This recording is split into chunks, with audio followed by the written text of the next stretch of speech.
So long time no budget, but now we're back, and here we go with my March 2019 budget review. I filled out all of the actual columns and all of the columns calculating the difference. And then I went ahead and highlighted the areas where I was over budget, which, as you can see, this month ended up being in quite a few areas. I was over in my food budget category, which if you have been watching, you know that happens pretty much every month.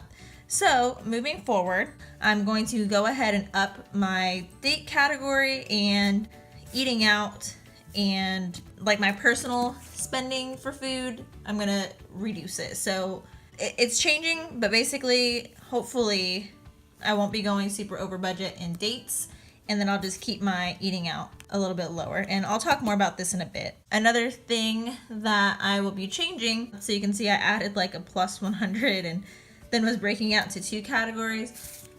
Halfway through the month, I split this out because I realized I actually just need another category for my hobbies or my planner related things.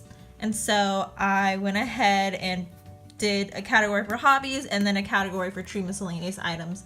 And moving forward, that's what I'll be doing on my budgets. And then down here, so this was my health category. A couple of things on the side, I wrote cancel in April, so I will likely be canceling this charge because I just don't use this program.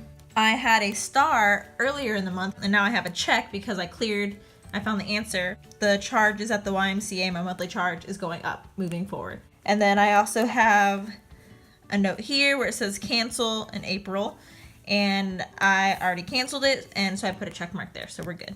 And then so for my supplements category, I was over just a bit, and then for health other, I originally was only going to be this 150, but then I had some prescriptions, and so I wasn't expecting that, and I put it in here. And so I was I was a lot over, but I had moved things around to make that possible.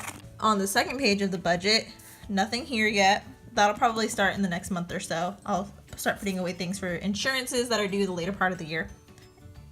Gift giving, nothing had changed from the mid-month. This is my savings section, which I did struggle with it this time, but not as badly as last time. The thing that always throws me off, one, is when I pull from a sinking fund. So I had spent the $50 that I had budgeted, and then I pulled $16 from money that I had put aside prior months. And so that's how I'm showing it here. I didn't put any away. I actually took some money from it. And then in the total down here, I think if you add all of this up, it won't equal this amount. And I think I said that I added gifts and miscellaneous car because, well, right here you can see gifts, I was under budget, and that's a sinking fund. And then car, I was under budget as well. That's a sinking fund. And so I'll show you my April setup. I think I figured out how to fix this. Had everything totaled out. My expenses and my savings equal what I actually brought in. So it's a zero-based budget, and then we're good to go, hence the check mark. My expense tracker, I didn't highlight it this month. I might try it later, we'll see. The only things I really wanted to show you here was, so again, that YMCA, I had put a star by it because I had paid the amount that was due, but I was investigating, was that really the amount or was something up with the account? And I figured it out, and so I check marked it. And then the other thing I wanted to talk about is for one of my paychecks, I saw that it was less than my other ones.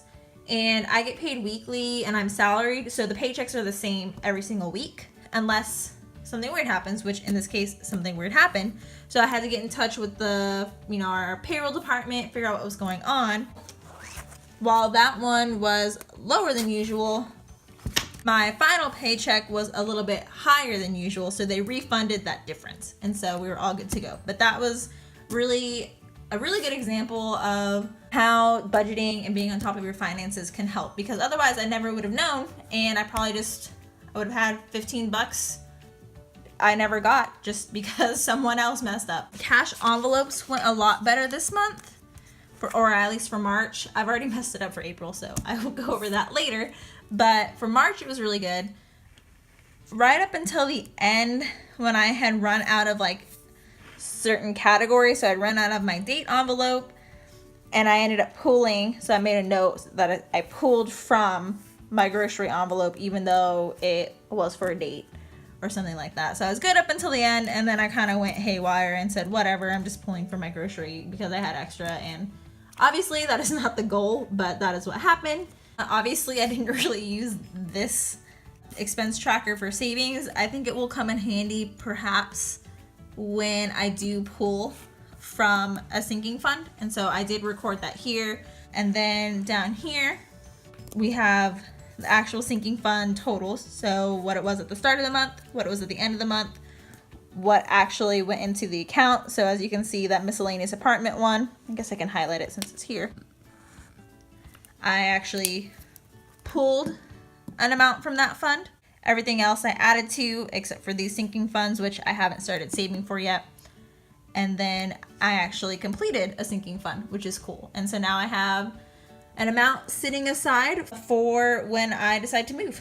And then last but not least, this was the final sort of overview. I was kind of thrown off, so you're gonna see I had an increase in like my paycheck, but that's because March had 5 Fridays, so I got 5 paychecks instead of 4. And then you're gonna see this like huge difference in my miscellaneous, but that's because I was counting my tax refund, because when I started calculating this without including my tax refund in the totals, it was throwing everything off. So I decided, no, we're gonna calculate it. I don't really know how useful this is to me. I think this is probably more useful, but I just like having all the information on hand if and when I need it. I have all of my categories. I have the amount I originally budgeted, and then I have the actual amounts that I spent. And so here you can see I was over in total my food, lifestyle, and health areas. Everything else was actually on point. And then I have the percentage of my income that it took up. And so as you can see here, which is really cool, I saved about 50% of my income, which makes me really happy. That's a really good accomplishment. And so these are the kind of notes that I came up with, my budget review essentially. And I thought, what could I do better? What happened this month? Just some personal thoughts. And so one thing I said was I need to meal prep in order to avoid eating out when tired and stressed. When I get off of work, I am really tempted to just stop by a fast food place and get something to eat. But if I have something meal prepped, then I can tell myself, no, you have food at home, and I can avoid spending that money at the fast food restaurant, and it's also better for my health.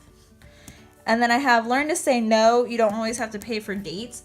So I am working full time, and my boyfriend is in college and he is working as well, but obviously working full time means I have a huge income relative to him and pretty much a lot of other people my age.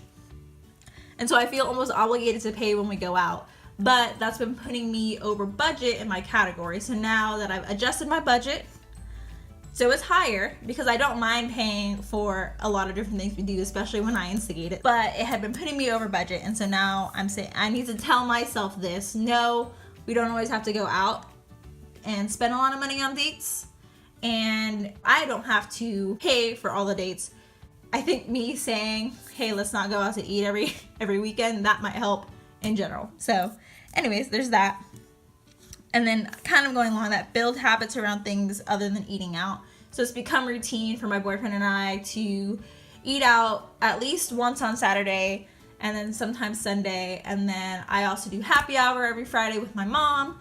And I do lunch at my grandma's on Sundays. And so kind of just maybe changing my routine a little bit so it doesn't revolve around food, because that is a category that I'm overspending in a lot, you can see. And then last but not least, no online browsing and shopping when bored. I do that when I'm just like surfing the web and I have nothing else to do, and then I buy stuff I don't need. And so that also falls into like the lifestyle and a little bit of the health too. When I bought those extra supplements I didn't really need, that was because of that. I was online shopping. So I think this is really helpful, and I'm also going to set kind of reminders in my April budget setup, which I will record and show you guys later today. And then finally, my March net worth. Right now I have no debts, so it's just all my assets. And so my net worth is about 59K, which is really cool. And then I did the little calculation here, which shows that my net worth increased from last month about 5, almost 6%. That's all I have for the budget review. I think March went okay, and more than anything else, I think that I learned a lot about my habits. It's start of the second quarter of the year. It's time for new goals, new strategies to achieve those goals. So I think this was really good. This came at a good time. I will start implementing all of this stuff for April. But that is it for now, you guys. Thank you so much for watching. Bye, guys.